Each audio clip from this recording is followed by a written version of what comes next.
Hello everyone, this is me Neetu और आप सब देख रहे हो रॉबी नीतू व्लॉग्स। कैसे हो आप सभी। अभी सुबह सुबह का टाइम है और मैं किचन में जा रही थी, तो मैंने सोचा कि व्लॉग को स्टार्ट कर लिया जाए। तो चलिए चलते हैं किचन में। तो आ गई हूँ मैं किचन में, और मैंने कहा था कि किचन हमारा ऑफिस होता है, तो काफ़ी लोगों को ये बात अच्छी लगी थी।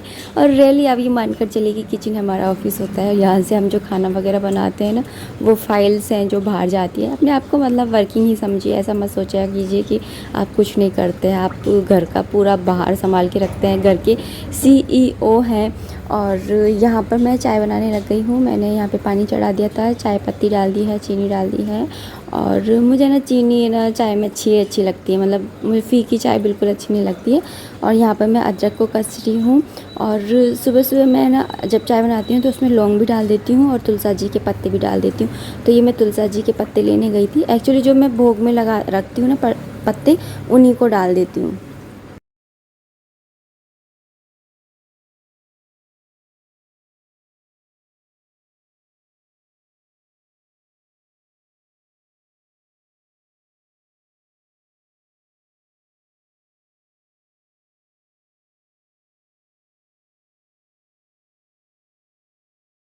एक्चुअली प्रसाद में मैं तुलसा जी और मिश्री दोनों रखती हूँ, तो दोनों को ही मैं चाय में डाल देती हूँ। इस तरह से है ना, हम सबके मुंह में ही चली जाती है प्रसाद।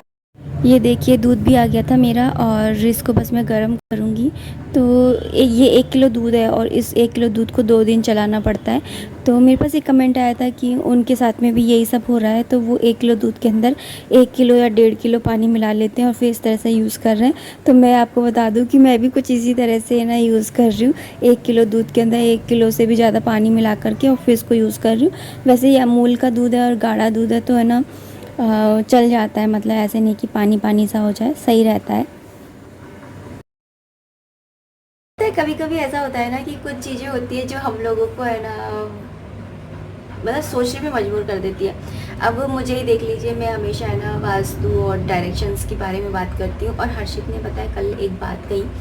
मैं उसको कह रही थी कि ईस्ट डायरेक्शन में जितना हो सके ना मुंह करके फेस करके और बैठा कर वहीं पर ही फेस करके और फिर खाना खाया कर, क्योंकि हमारी जो टीवी है ना वो वेस्ट डायरेक्शन के अंदर है, साउथ वेस्ट डायरेक्शन में है, और वहीं पर ही उसका फेस रहता है। तो मैं उसको कह रही थी कि है ना इस डायरेक्शन, और वो कभी कभी ऐसा होता है कि खा रहा है और टीवी देख रहा होता है, तो मैं उसको कह रही थी कि ना इस डायरेक्शन में बैठ करके फेस करके और फिर खाना खाया कर। और उसने मुझे बताया क्या कहा कि मम्मी जो ऐसा क्यों। मैंने बोला कि यहाँ से सूर्यनारायण भगवान निकलते हैं, और समझ कि कोई आपका कोई ये ना रिस्पेक्टेबल इंसान है जो आप लोग के सामने खड़ा है, तो आप उससे पीट करके थोड़ी बैठोगे।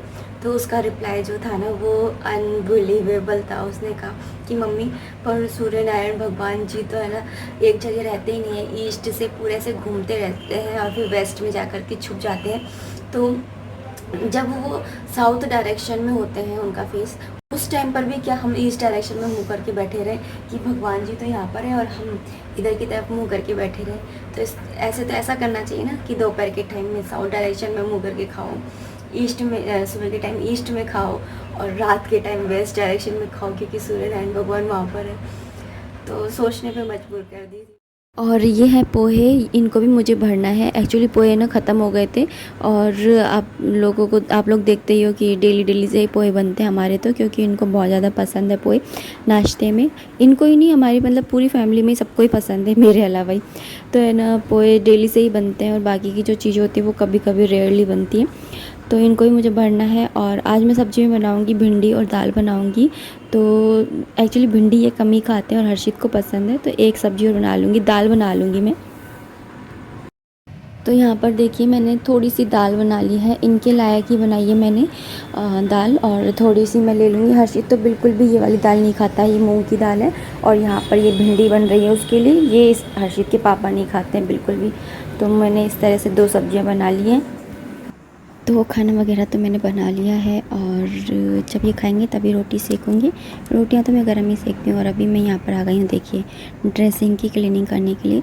पता नहीं ये ड्रेसिंग में से वाइट वाइट सा है ना, ऐसे बुरादा सा निकलता है, क्यों निकलता है भगवान जाने। मैंने मिट्टी का तेल तक डाल लिया, सब कर लिया, लेकिन ये सही नहीं हो रहा, तो इसी की मैं क्लीनिंग करूँगी। तो यहाँ से मैंने सारा सामान हटा दिया है और इस आले के अंदर ना मेरा सामान ही रखा रहता है, जैसे कि लिपस्टिक है, काजल है, सिंदूर है और तेल है, पाउडर है, ऐसी चीज़ें रखी रहती हैं। तेल तो सॉरी नीचे रखा रहता है। एक्चुअली ना वंशु अभी छोटा है ना, वो आता है ड्रेसिंग खोलता है, फिर सामान को है ना लेता है, फैलाता है, वेस्ट करता है। इसलिए ना मैं थोड़ी ऊंचाई वाली जगह पे रखती हूँ जो उसके हाथ नहीं आए। और ना सफाई करते करते मैं आप लोगों से एक कमेंट है जो काफ़ी आता है मेरे पास गुस्से को लेकर के, कि गुस्सा ना आपको गुस्सा नहीं आता है क्या, और आप गुस्से को कैसे कंट्रोल करते हो, आप हमेशा हंसमुख ही रहते हो, हंसते हुए दिखते हो। तो देखिए ऐसा तो कोई इंसान नहीं है जिसको गुस्सा नहीं आता है, और जब कोई इंसान समझ जाता है ना कि गुस्से का मतलब क्या होता है और उससे हमारी ही हानि है, तो वो गुस्सा करना छोड़ देता है। अगर मैं आपसे कहूँ गुस्सा क्या है, क्यों आता है क्या चीज़ ये गुस्सा, तो सीधी भाषा में अगर मैं आपको समझाऊं तो गुस्सा होता है दूसरों की गलतियों की सज़ा खुद को देना। मतलब कि काम तो किसी और ने बिगाड़ा लेकिन सज़ा हम खुद को दे रहे होते हैं। ऐसे ही जैसे एक माचिस की तिल्ली होती है, वो किसी दूसरी चीज़ को जलाएगी ना, उससे पहले वो खुद जलती है। ऐसे ही गुस्सा होता है, हमारे गुस्से करने से किसी को कुछ इफ़ेक्ट हो या ना हो, लेकिन हमें खुद को ज़रूर बहुत सारा इफ़ेक्ट होने वाला होता है। बहुत सारी बीमारियां हो सकती हैं, जैसे माइग्रेन, सर दर्द, हाई ब्लड प्रेशर, अनगिनत बीमारियां गुस्से की वजह से होती है। गुस्सा जो होता है वो दूसरों को बर्बाद करने से पहले खुद को बर्बाद करता है। गुस्सा जो होता है एक श्राप की जैसे होता है जो मनुष्य खुद को दे रहा होता है खुद ही। और गुस्सा एक एग्जाम्पल और लेऊँ तो गुस्सा एक तेजाब की जैसे होता है, जैसे जिस चीज़ पे डाला जाएगा, मतलब कि जिस पे हम गुस्सा करेंगे उस पे इफ़ेक्ट होने से ज़्यादा हम पर इफ़ेक्ट होगा। जैसे कि है ना, जैसे तेजाब है, तेजाब को जिस चीज़ में रखा जाता है डालेंगे उससे ज़्यादा जिस चीज़ में रखा जाता है ना उसे इफ़ेक्ट करता है। क्रोध जो होता है, जो गुस्सा होता है, वो हवा का एक झोंका होता है जो बुद्धि के दीपक को बुझा देता है। गुस्से के अनगिनत उदाहरण हैं। आप जब गुस्से के बारे में मुझसे ये क्वेश्चन कर रहे हो, कमेंट बॉक्स में पूछ रहे हो, मतलब आपको ये तो है कि आपको मालूम है कि गुस्सा एक अच्छी चीज़ नहीं है और नहीं करना चाहिए, ये तो आप जानते हो। लेकिन अब आपके अंदर ये क्वेश्चन आता है कि हम गुस्से को शांत कैसे करें। देखिए, सामने वाला अगर गुस्से में है तो आप चुप रहिए। हस्बैंड वाइफ है, लड़ाई करते हैं, या फिर ना कोई भी XYZ लड़ाई करता है, अगर वो सामने वाला गुस्से में, उस टाइम पर आप चुप रह लीजिए। हम जवाब देंगे लेकिन तब देंगे जब वो शांत हो जाएगा, क्योंकि अगर हम भी इधर से, मैं एक रबड़ है, अगर मैं इधर से खींच रही हूँ, वो भी उधर से खींच रहा है, तो वो रबड़ तो टूटेगी ही ना। लेकिन अगर एक जना खींच रहा है और दूसरा खींच ही नहीं रहा है तो वो रबड़ टूटेगी ही नहीं, होता है ना। इसी तरह से ही सामने वाला अगर गुस्से में है तो उस टाइम पर आप चुप रह जाइए, फिर बाद में चाहे आप उसको समझा लीजिए, भाई तूने ऐसे क्यों बोला या ऐसे क्यों किया। देखिए, सीधी और सरल बात एक लाइन में मैं आपको समझा रही हूँ। अगर आपको इस दुनिया में खुश रहना है तो ये बात जान लीजिए कि आपके रोने से यहाँ किसी को कोई फ़र्क नहीं पड़ने वाला है। आप कितना भी रोइए, कितना भी कुछ भी कीजिए, हाँ अगर आप खुश रहेंगे ना तब ज़रूर दुनिया को फ़र्क पड़ जाएगा, लेकिन अगर आप रोएंगे ना तो कोई फ़र्क नहीं पड़ेगा। इसलिए गुस्से वालों को कह दो, जो आप पे गुस्सा करते हैं उनसे कह दो, या आपसे चिढ़ते हैं, जलते हैं, उनसे कह दो कि आप गुस्सा करते रहिए, आपको जलना है आप जलते रहिए, और हम अपनी कामयाबियों से उन्हें जलाते रहेंगे। वो कहते हैं ना, जलने वाले को और जलाना चाहिए, तो वैसे ही। तो आपको अगर जीवन में सफल होना है ना तो इन सारी चीज़ों से आपको ऊपर उठना ही होगा, तभी आप लाइफ में सफल हो सकते हैं। तो चलिए मैं आपको एक स्टोरी सुनाती हूँ छोटी सी, कि गुस्से को किस तरह से आप शांत कर सकते हैं। तो एक बार क्या होता है कि एक गांव में एक औरत होती तो वो बहुत अच्छी औरत होती है, दिल की काफ़ी अच्छी होती है, सबकी हेल्प करती है, लेकिन उसका गुस्सा बड़ा तेज होता है, उससे ना सब लोग परेशान रहते हैं। अरे स्टोरी को एक मिनट रोकती हूँ, आपको दिखाती हूँ। देखिए ये ड्रेसिंग है ना, इसका ये मिरर ये खुल जाता है मेरा, तो बहुत सारा स्पेस रहता है रखने के लिए, लेकिन इसके जो आले हैं ना, जो ये बने हुए हैं, ये काफ़ी है ना सकड़े हैं। इसमें सामान है ना, ऐसे चौड़ा वाला सामान नहीं रख सकते, ऐसे पतला पतला सा सामान रख सकते। जैसे हर्षित के ये है पेंसिल बॉक्स हैं, कितने सारे इकट्ठे हुए पड़े हैं, तो इसके अंदर मैंने हर्षित के ही सामान रखे हुए हैं। जैसे एक के अंदर कलर भर दिए, एक के अंदर है ना वो स्केच कलर भर दिए, एक के अंदर वाटर कलर भर दिए, एक के अंदर मैंने अपनी मेहंदी की कीप भर दी हैं, एक के अंदर मैंने शॉर्पनर भर दिए, एक के अंदर मैंने रबड़ भर दिए, एक के अंदर पेंसिल, इस तरह से मैंने इनको रख रखा है। और ना जब हम ऐसे मेरे को ऐसे वैसे मेकअप वेकअप का तो शौक़ है नहीं ज़्यादा। मैं तो बस घर के अंदर कुछ नहीं लगाती, एक बादाम का तेल लगाती हूँ और ये जो एक सुहागन औरत के लिए ज़रूरी चीज़ें होती हैं ना, वही लगाती हूँ। उसके अलावा मैं कुछ नहीं लगाती। और हाँ, अगर मैं किसी शादी में या कहीं बाहर जा रही हूँ तो फिर मेरी फेयर लवली बीबी क्रीम मेरे काम आती है, मैं वो लगाती हूँ। उसके अलावा मैं कुछ भी नहीं लगाती हूँ और नेचुरल ही रहती हूँ। मुझे तो भगवान ने ऐसे नेचुरली चीज़ दे रखी है, ये जो है ब्यूटी जो भी। तो आपको ये ब्यूटी वाली चीज़ के ऊपर एक चीज़ और कहना चाहती हूँ कि जैसे जो इंसान है ना, जैसे भगवान को मान रहा है काफ़ी और ना मतलब उसके विचार है ना इस तरह से हो रहे हैं, तो वो अपने आप ही है ना ब्यूटीफुल हो लगने लग जाता है। वो कहते हैं ना कि इंसान का फेस ब्यूटीफुल हो या ना हो, उसका दिल ब्यूटीफुल होना चाहिए। तो मैं तो यही मानती हूँ कि मेरा फेस चाहे कैसा भी हो, भगवान जाने, कई लोगों को बुरा भी लगता होगा, कई लोगों को अच्छा भी लगता होगा, लेकिन दिल में अपना बहुत अच्छा मानती हूँ। आपको लग रहा होगा देखो खुद की तारीफ़ खुद ही करने में लगी है, लेकिन कभी कभी खुद की तारीफ़ खुद ही कर लेनी चाहिए, दूसरे के भरोसे नहीं बैठना चाहिए। और यहाँ पर देखिए ये जो सामान है ना, वो इस तरह से मैं लगा के रख देती हूँ, तो सफ़ाई करने में दिक्कत नहीं होती है। देखिए जैसे मैंने यहाँ पर मेरे इतने सारे छोटे छोटे सामान रखे हुए हैं, अगर मैं इनको एक एक करके उठाऊँगी ना तो मुझे बड़ा ज़ोर आएगा, आलस आएगा। लेकिन इस तरह से मैंने रखा हुआ है ना ऐसे, तो बस मैं इस ट्रे को उठाती हूँ और बस है ना सफाई कर लेती हूँ और फिर रख देती हूँ। तो ईज़ी रहता है इस तरह से ट्रे में रख दो तो सामान को, तो इसलिए मैं इस तरह से रखती हूँ। और मैंने जैसा कहा कि मुझे मेकअप का इतना ज़्यादा शौक़ नहीं है, तो मेरे पास है ना ऐसी चीज़ें मिल जाएंगी। हाँ, मुझे परफ्यूम का, डिओ का, इनका बड़ा शौक़ है, मुझे ये लगाना बहुत अच्छा लगता है। और ना यहाँ पर इस तरह से मैंने ये सारा। और अगर है ना एक औरत होती है ना और उसके बच्चे होते हैं ना, तो फिर ये समझ लीजिए कि उसकी आधी ड्रेसिंग तो उसके बच्चों के सामान से, हस्बैंड के सामान से भरी रहती है। और यहाँ पर ना इस तरह के ही सामान रखे हुए हैं, इनका ये क्लीनिंग व्लिंग, मोबाइल को साफ़ करने का, और ये सारे सामान भी रखे हुए हैं। तो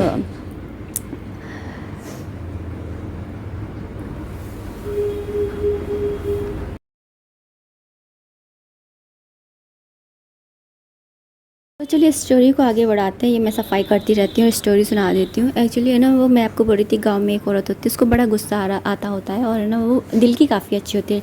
तो गुस्से की वजह से उसके आसपास के लोग होते हैं ना, वो काफ़ी परेशान रहते हैं कि भाई ये औरत है तो अच्छी, लेकिन इसका गुस्सा बड़ा तेज़ है। वो औरत खुद भी परेशान हो जाती है कि अब मैं करूँ तो करूँ क्या। उसी गाँव में एक बार एक साधु महाराज जी आते हैं सबकी प्रॉब्लम्स को सॉल्व करने के लिए। तो वो सोचती है कि क्यों ना मैं ना इन ज्ञानी मुनि साधु महाराज जी के पास जाती हूँ और इनसे को सॉल्यूशन लेती हूँ। तो वो साधु महाराज जी के पास जाती है और साधु महाराज जी से अपनी सारी बातें बोलती है। तो साधु महाराज जी जो होते हैं ना, वो समझ जाते हैं उसकी प्रॉब्लम को, और उसको है ना एक शीशी देते हैं, छोटी छोटी सी शीशियाँ देते हैं, और बोलते हैं कि जब भी गुस्सा है ना तो इन शीशियों को धीरे धीरे करके आपको पीना है। वो बोलती है कि ठीक है। फिर वो घर पर आ जाती है और उन शीशियों को लेकर के, अब उन शीशियों को जब भी उसको गुस्सा आता है, किसी के ऊपर भी उसको गुस्सा आ रहा होता है, वो शीशी को खोलती है और धीरे धीरे पीने लग जाती है। बिल्कुल धीरे धीरे उनको पीने लग जाती है, जैसे कि साधु महाराज जी ने कहा था। तो जैसे ही वो पीती है तो उसका गुस्सा शांत हो जाता है। फिर वो एक दिन क्या होता है कि दवाइयाँ ख़त्म हो जाती है, तो वो जाकर के साधु महाराज से मिलती है और बोलती है कि देखिए मेरी तो ये शीशियाँ ख़त्म हो गई, अब मेरा गुस्सा कैसे कंट्रोल होगा। तो साधु महाराज जी कहते हैं कि बेटा इसके अंदर सिर्फ पानी और चीनी का पानी भरा हुआ था और कुछ भी नहीं था। जब भी गुस्सा आता है ना, उस टाइम पर आप 10 से 20 सेकंड के लिए शांत रहिए, खड़े हो जाइए, लंबी लंबी सांसें लीजिए, आराम कीजिए, तो आपका गुस्सा शांत हो जाएगा। और आप इन दवाइयों के बहाने वही करती थी, आपको मैंने बस यही करने को दिया था। तो आप अब समझ रहे हो। तो आपको ये छोटी सी स्टोरी के थ्रू समझ में आया कि गुस्सा किस तरह से शांत कर सकते हैं। एक्चुअली चाहे मैं कितनी भी स्टोरी सुना लूँ, मैं कितने भी आपको प्रवचन दे लूँ, लेकिन जब तक आप मन में नहीं ठानेंगे ना, तब तक कुछ हो ही नहीं सकता। जब आप ये सोच लेंगे कि नहीं, चाहे कुछ भी हो जाए मुझे गुस्सा नहीं करना है, तब तक आप है ना गुस्से को कंट्रोल कर ही नहीं सकते। देखिए गुस्से में बोल रही, सॉरी, गीता में भी लिखा है कि गुस्सा जो होता है ना, वो खुद इंसान का खुद का शत्रु होता है। जब उसको गुस्सा आने लग जाए ना, तो समझ लीजिए उसे किसी और दुश्मन की ज़रूरत है ही नहीं, वो खुद का खुद ही दुश्मन बन चुका है और उसको किसी और की ज़रूरत है ही नहीं। तो गुस्से को अपने को कंट्रोल करके रखना बहुत ज़्यादा ज़रूरी है। अब मैं आपको बताने वाली हूँ 3-4 तरीके जिससे आप गुस्से को कंट्रोल कर सकते हैं। एक तो मैंने आपको बता दिया है कि जब भी आपको गुस्सा आए ना, आप उस समय शांत रहिए। उस समय 10-20 सेकंड के लिए आप है ना शांत रहिए, पानी पी लीजिए, या आप भी ऐसे शीशियाँ बना लीजिए। साधु बस वो स्टोरी थी, लेकिन ट्राई करने में क्या जाता है। और उसके अलावा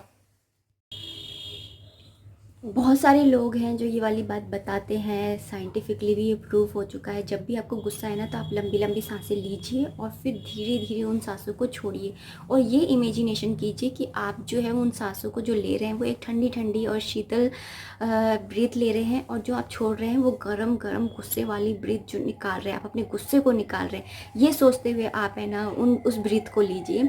उसके अलावा आप एक चीज़ और कर सकते हैं कि जैसे है ना हम एक वार होता है, जैसे जैसे आप इसके अलावा एक काम और कर सकते हैं कि जैसे है ना हम कोई भी वार होता है, जैसे सोमवार है या शुक्रवार है या कोई सा भी वार है, तो हम क्या करते हैं, व्रत करते हैं कि आज है ना मेरा एक व्रत है, मैं आज खाना नहीं खाऊंगा, आज मेरा व्रत है, मैं निर्जला व्रत रहूँगा। ऐसे हम व्रत लेते हैं ना, ऐसे ही आप एक दिन का व्रत लीजिए। आप हफ्ते में एक दिन ऐसा क्या कीजिए कि आप ये सोच लीजिए कि मैं हफ्ते में एक दिन है ना गुस्सा नहीं करूँगा। आप कोई सा भी दिन बांध सकते हैं, Sunday, Monday, Tuesday, Wednesday, Thursday, Friday, Saturday, what ever you want, जो भी दिन आपको कंफर्टेबल लगे स्टार्टिंग में, तो फिर उस दिन को आप है ना ये सेलेक्ट कर लीजिए कि मुझे इस दिन गुस्सा नहीं करना है। फिर धीरे धीरे ये आपकी हैबिट में हो जाएगा कि आपको गुस्सा नहीं करना, मतलब गुस्से पे कंट्रोल करने आ जाएगा आपको। जब आपको गुस्से पे कंट्रोल करने आ जाएगा तो आप अपने आप ही गुस्सा करना छोड़ देंगे। इसके अलावा एक तरीका और है कि ना गुस्सा जब भी आए ना, तो उस गुस्से को आप है ना अपनी सक्सेस का मंत्र बनाइए। एग्जाम्पल देती हूँ, जैसे एक बार गांधी जी जो थे वो ट्रेन से सफ़र कर रहे थे, तो एक अंग्रेज ने उन्हें धक्का देकर के और ना गाड़ी से गिरा दिया था। उस समय गांधी जी जो थे वो बहुत ज़्यादा गुस्सा कर सकते थे, लेकिन उन्होंने अपने मन में ये बात ठानी कि मुझे जिस तरह से इस ट्रेन से अंग्रेज़ों ने धक्का दे के निकाला है ना, वैसे ही मैं इन अंग्रेज़ों को है ना धक्का दे करके इस भारत से बाहर निकालूंगा। कहीं ना कहीं उन्होंने ये निर्णय ले लिया था। इस तरह से जब भी आपको जिस चीज़ पे गुस्सा आता है, जिस वजह से आता है, उस वजह को आप चेंज करने की कोशिश कीजिए। मान लीजिए कि आपको गुस्सा आता है कि आपके हस्बैंड, आप उनसे कुछ सामान मंगाते हैं और वो ला कर नहीं देते, तो आप ये ठान लीजिए कि आप ऐसा कुछ ना कुछ रास्ता ज़रूर निकालेंगी या ऐसा कुछ ना कुछ ज़रूर करेंगी कि ये वाली प्रॉब्लम सॉल्व हो जाए। अपने अंदर इस निश्चय को दृढ़ निश्चय कर लीजिए। ऐसे ही बच्चे हैं, पढ़ते नहीं हैं तो हम गुस्सा करते हैं, तो आप मन में ठान लीजिए कि आज बेटा तू ये पढ़ने से भग रहा है ना, देखियो तुझे मैं ऐसा बनाऊंगी कि तू पढ़ना तुझे अच्छा लगने लग जाएगा। मतलब उस जिस वजह से आपको गुस्सा आ रहा है ना, उस वजह को आप उस गुस्से के अंदर डालिए। और वैसे मैंने कई चीज़ें पढ़ी हैं गुस्से के बारे में कि है ना गुस्सा आए तो कपड़े धो लो या आटा लगा लो, ऐसे काम कर लो। तो ये भी अच्छा है, मुझे अच्छा लगा कि गुस्सा आ रहा है, किसी को धोने की इच्छा हो रही है ना, तो आटा लगा लो। अच्छा था, ये भी अच्छा था। तो खैर छोड़िए, वो तो ऐसे ही और बुरा भी नहीं है। अगर कोई नहीं है तो क्या करे, गुस्सा कपड़ों पे और इन पे निकाल लो। तो चलिए, अब आपको समझ में आई होगी मेरी बातें कि गुस्से को किस तरह से कंट्रोल किया जा सकता है। और खूब हंसिए, खूब पानी पीजिए, खूब मतलब इंजॉय कीजिए। अगर फिर भी आपका गुस्सा जो है कंट्रोल नहीं होता है, तो आप है ना किसी साइकोलॉजिस्ट से मिलिए कि आपको गुस्सा क्यों आता है। और कई बार क्या होता है, ये आनुवंशिक भी होता है, गुस्सा भी आनुवंशिक होता है। मतलब कि हमारे घर में किसी को ऐसे बहुत ज़्यादा गुस्सा आता होगा और उससे किसी और को आया है, फिर उससे किसी और को आ रहा है, यानी कि जेनेटिकली है ना आगे बढ़ रही है वो पीढ़ी दर पीढ़ी। तो इस चीज़ को भी कंट्रोल करने के लिए आपको धैर्य की ज़रूरत पड़ेगी, टाइम की ज़रूरत पड़ेगी। टाइम टेकिंग है, लेकिन आई नो आप लोग कर सकते हो, क्योंकि गुस्सा हमारा खुद का दुश्मन है। जैसा कि मैंने आपको कहा कि अगर आप गुस्सा करने लग गए हैं तो समझ लीजिए कि आप खुद का ही नुकसान करने लग गए हैं, आपको अब किसी दुश्मन की ज़रूरत नहीं है। तो चलिए, अब इन्हीं विचारों के साथ में अब मैं इस वीडियो को यहीं पर ही एंड करना चाहती हूँ। आई रियली होप कि आपको मेरा ये वीडियो पसंद आएगा। अगर आया है तो प्लीज़ इसे लाइक कर दीजिएगा। कोई भी कमेंट हो, कोई भी सजेशन हो तो आप कमेंट बॉक्स के थ्रू मुझे कर सकते हैं। और हाँ, जाते जाते एक बात और कि मैंने गुस्से के ऊपर एक वीडियो और बनाया था, उसका लिंक मैं आपको डिस्क्रिप्शन बॉक्स में डाल दूँगी, तो आप उस वीडियो को भी देख लीजिएगा। उससे भी आपको बहुत ज़्यादा बेनिफिट मिलेगा, क्योंकि उस टाइम पर भी मुझसे गुस्से को लेकर के काफ़ी कमेंट आते थे। तो उस टाइम पर भी मैंने ये सारी बातें आपको बोली थी और थोड़ा खुलकर, थोड़ा अलग तरीके से बोली थी। और आज भी मैंने बोली है तो थोड़ा और अलग तरीके से, मतलब एक ही वो नहीं रहता है ना, बदल जाता है, सोच सोच के थोड़ी बोल रहे हैं। तो चलिए, अब मिलती हूँ नेक्स्ट वीडियो में। टिल देन बाय बाय, जय माता दी। अपना ध्यान रखिएगा, घर पर रहिएगा, सुरक्षित रहिएगा।